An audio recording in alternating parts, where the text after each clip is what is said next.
की त्या प्रभू येशू ख्रिस्तानं आपल्यासाठी त्या क्रूस खांबावरती कशा प्रकारे बलिदान दिलेलं आहे. पाप मी केलं, आपण केलं, पण झुंज क्रूसावर कोण केला? प्रभू येशू ख्रिस्ताने केली. शिक्षा तुम्हाला आणि मला मिळायला पाहिजे होती, पण स्वतः शिक्षा त्यानं स्वतःवर ओढून घेतली, यासाठी की आपण तारले जावं, आपल्या पापांची क्षमा व्हावी.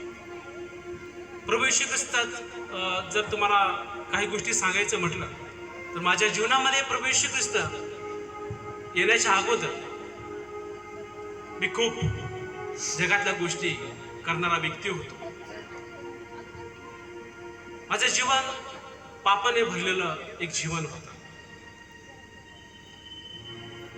माझं पाप वाईट मित्राच्या नादी लागून मी स्मोकिंग म्हणजे सिगरेट वाढायला लागलो. लपून लपून मी सिगरेट ओढत होतो. लपून लपून आम्ही अनेक मित्र घाणेरडे पिक्चर बघायचो.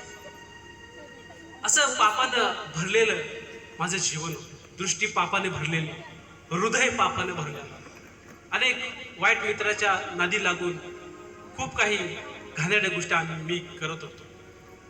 एक वेळ आली 2004 आणि 5 मालगाव YFC ग्रुप स्थापन झाला आणि नंतर मी 2007-8 त्या ग्रुपमध्ये जाऊ लागलो.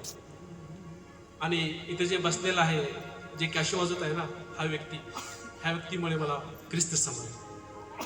हा व्यक्ती साधारण नाही आहे, माझ्यासाठी खूप स्पेशल आहे. का सांगतो पाहिजे? कारण की ह्या व्यक्तीमुळे मला ख्रिस्त समजला आणि म्हणून मी सगळा गौरव त्या ख्रिस्ताला देतो की त्या ख्रिस्तामुळे माझं जीवन बदललं.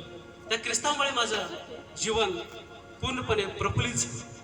अनेक लोक म्हणतात की, नातेवाईक म्हणतात की अरे तू धर्म बदललास, अरे तू जात बदललास. नाहीये.